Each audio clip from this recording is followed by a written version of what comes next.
नमस्छात्राय सततम Sanskrit वयुनम channel पर आप सभी का हार्दिक स्वागत है। अष्टांग हृदय की इस श्रृंखला में हम सूत्र स्थान अंतर्गत द्वितीय अध्याय दिनचर्या अध्याय का पठन कर रहे हैं, जिसमें हमने पूर्वोक्त वीडियो में ब्रह्म मुहूर्त में स्वस्थ व्यक्ति को अपने आयु की रक्षा के लिए उठना चाहिए ऐसा पढ़ा था। अब उठने के बाद हम सबसे पहले जो है वह दंत धावन यानी कि आज के परिभाषा में ब्रश टूथब्रश जो है वह करते हैं। तो वह टूथब्रश नहीं करना चाहिए, लेकिन अर्क वड इत्यादि के जो दंत धावन है, ठीक है, दातुन जिसे कहते हैं उसे करना चाहिए और हमें फ्रेश होना चाहिए इत्यादि बातों को बताते हुए महर्षि वाग्भट्ट कहते हैं, शरीर चिंताम निर्वर्त्य कृत शौच विधिस्ततः अर्क न्यग्रोध खदिर करंज ककुभादिजम प्रातर भुक्त्वा च मृद्वग्रम कषाय कटुतिक्तकम कनिन्यग्र समस्थोल्यम प्रगुणम द्वादशांगुलम भक्षयेत् दंतपवनम दंत मंसानी अबादयन। ठीक है, तो देखते हैं शरीर चिंता निर्वर्त्य यानी कि ब्रह्म मुहूर्त में उठने के बाद सबसे पहले हमें हमारे शरीर का चिंतन करना चाहिए, ठीक हूँ या नहीं हूँ, ठीक है, आजकल सब कुछ ठीक है या नहीं है, आज मैं क्या क्या करूँगा इत्यादि विचार करना चाहिए। फिर कृत शौच विधिस्ततः उठने के बाद हमारा पेट सबसे पहले साफ आ जाए, वह अत्यंत आवश्यक है। जो भी आहार जो है वह हमने रात में ग्रहण किया है, उनका पाचन हो चुका है या नहीं हो चुका है, वह सुबह यदि पेट साफ आए तो उससे ही पता चलता है। यदि सुबह सुबह पेट साफ ना आए तो वह हमारे शरीर में भविष्य में रोगों का कारण बन सकता है। तो सुबह सुबह पेट साफ आए, ठीक है, शौचादिक जो क्रिया है वह ठीक से संपन्न हो, वह अत्यंत आवश्यक है। फिर कहते हैं अर्क न्यग्रोध खदिर करंज ककुबादिकम। अर्क यानी आंकड़ा, न्यग्रोध यानी बड़, ठीक है, खदिर यानी खेर, करंज यानी करंज और ककुब प्रसिद्ध ही है।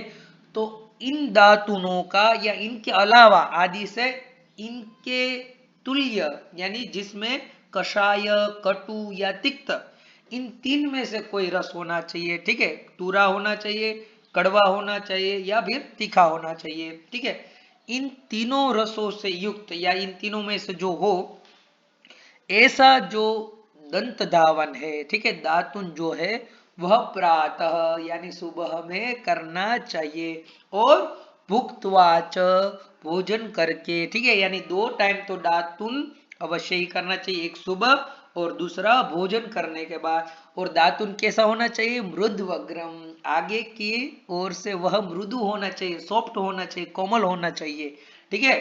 रस की बात तो हमने की, और उनकी लंबाई इत्यादि लेंथ इत्यादि को बताते हुए कहते हैं कनिन्यग्र समस्थोलियम, वह कितना पतला होना चाहिए? कनिन्नी अग्र, ठीक है, जो हमारी कनिष्ठिका उंगुली है, ठीक है, अंतिम उंगली जो है, ठीक है, तो उनके समान स्थूल्य होना चाहिए यानी पतला सा होना चाहिए। और द्वादशांगुल हमारी 12 अंगुलियों का माप लेकर उतनी उनका जो है विठ होनी चाहिए। तो द्वादशांगुल और कनिन्यग्र होना चाहिए। और ऐसा दंत धावन जो है, दंत पवन जो है, वह हमें करना चाहिए किस प्रकार से? दंत मांसानी अबादयान, यानी हमारे मसूड़ों को बिना कष्ट पहुंचाए। आजकल के हम जो दातुन करते हैं उससे हमारे मसूड़े जो है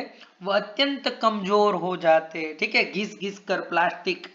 लेकिन यदि हम ऐसे दातुन करेंगे और इतने प्रमाण वाले दातुन करेंगे तो हमारे मसूड़े और हमारे दांत जो है वह सुंदर रहेंगे और हमें खाने में भी अत्यंत स्वाद का लाभ होगा। अब कहते हैं शरीरस्य चिंता, शरीर चिंता, शरीर की चिंता को ही शरीर चिंता कहते हैं। कैसी चिंता?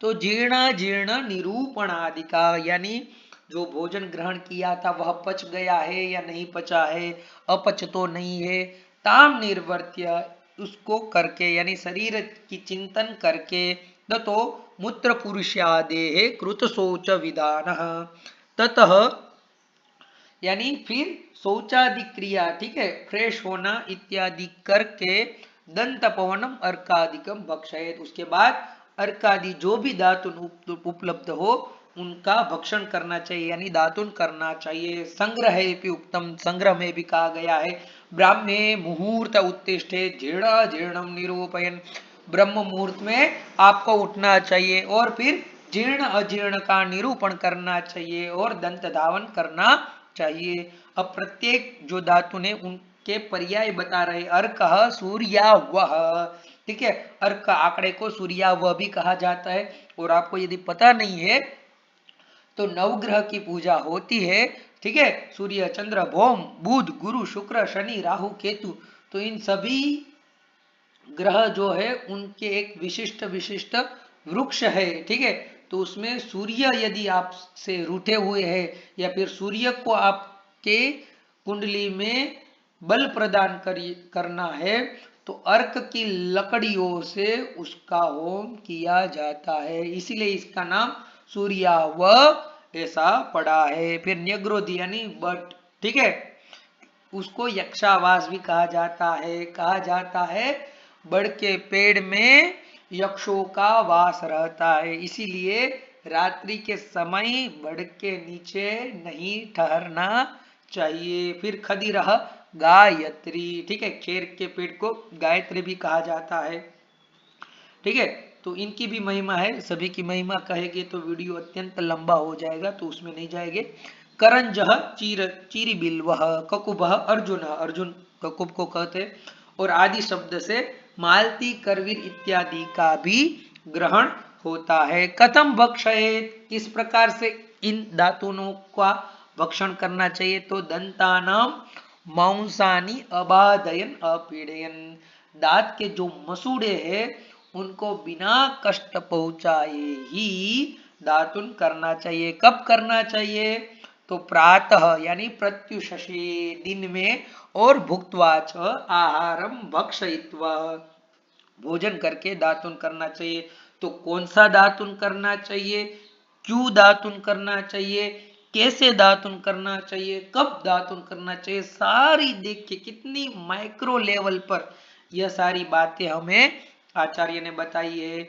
मृदवग्रम, कैसा दातुन होना चाहिए? चलिए, कूर्चिताग्रम, कूर्चित यानी सॉफ्ट होना चाहिए, ठीक है, दातुन। तथा च कषाय कटुतिक्तकम, जिसमें 3 रस हो, तो यह अर्क आदि जो पेड़ है उनके जो दातुन है उसमें से ये तीनों रस उपलब्ध होते हैं, कषाय हो, कटु हो या फिर तिक्त हो।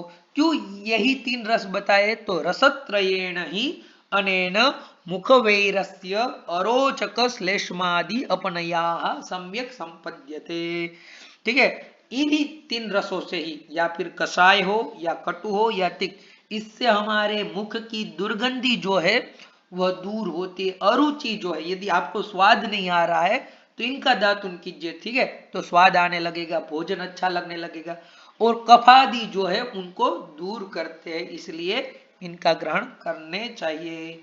अर्कादि उपादानादेव कषायादित्वे लब्धे कषायादि ग्रहणम संग्रहादि गृहीतस्य संग्रहार्थम स्पष्टार्थम च, ठीक है, तो कहते हैं कि श्लोक में अर्कन्यग्रोध खदिर भी लिखा और कषाय कटु तिक्तकम भी लिखा, तो यह सिर्फ अर्कन्यग्रोध लिखने से ही कषाय कटु और तिक्त का ग्रहण हो ही जाता, क्योंकि इन सभी धातुओं में वही रस उपलब्ध होता है। फिर अलग से कषाय कटु और तिक्त ऐसा लिखने की क्या आवश्यकता थी? तो कहते हैं कषाय आदि जो ग्रहण श्लोक में किया गया है वह संग्रह इत्यादि ग्रंथों में जो स्पष्ट अर्थ है उनको स्पष्ट करने के लिए कहा गया है कि अर्कादि ग्रहणम उदाहरणार्थम ज्ञेयम, तो यानी दंत धावन जो है, दातुन जो है, वह इन्हीं 3 रसों में से होना चाहिए। और उन दंत धावन में किस लकड़ी का प्रयोग करें, तो अर्क, न्यग्रोध, खदीर या फिर कषाय, कटु और तिक्त रस जिसमें से भी उपलब्ध हो रहा हो उसी लकड़ियों का दंत धावन के लिए, दातुन के लिए प्रयोग करे। अत्र संक्षेप विवक्षया न दंत पवनस्य गण संग्रह, यहाँ पर संक्षेप से बताना था, इसलिए सारे दातुनों का ग्रहण न करके कुछ दिक् मात्र दर्शित जो है वह किए गए हैं। द्वादशादि अंगुल प्रमाणत्वं श्लेष्मातकादि अनिष्ट दंत पवन निषेधश्च तंत्रांतरोक्तम अपि न इहोक्तम। तो यह जो दातुन का अंगुली प्रमाण है, 12 अंगुल होना चाहिए, 8 अंगुल होना चाहिए, 6 अंगुल प्रमाण होना चाहिए, इसकी भी विशद चर्चा जो है वह संग्रह आदि ग्रंथों में कही गई है। यहाँ पर विशदता से अध्ययन नहीं किया गया है क्योंकि कलयुग है, सभी के पास अत्यंत समय नहीं है, तो संक्षेप में ही यह सारी बातों को बताया है। सुश्रुतेन उक्तम अजगदम अनुपक्लिष्टम षड अष्ट द्वादशांगुलम, ठीक है, सुश्रुत ने बताया है, महर्षि सुश्रुत ने, कि कैसा दातुन होना चाहिए, षड अंगुल वाला, अष्ट अंगुल वाला, द्वादशांगुल होना चाहिए, अजगदम यानी बिना पहले किसी ने किया हुआ न होना चाहिए, यानी झूठा नहीं होना चाहिए, ठीक है, क्लेश करने वाला न होना चाहिए, प्रदेशनी मुख समम मृदु दंत धावनम।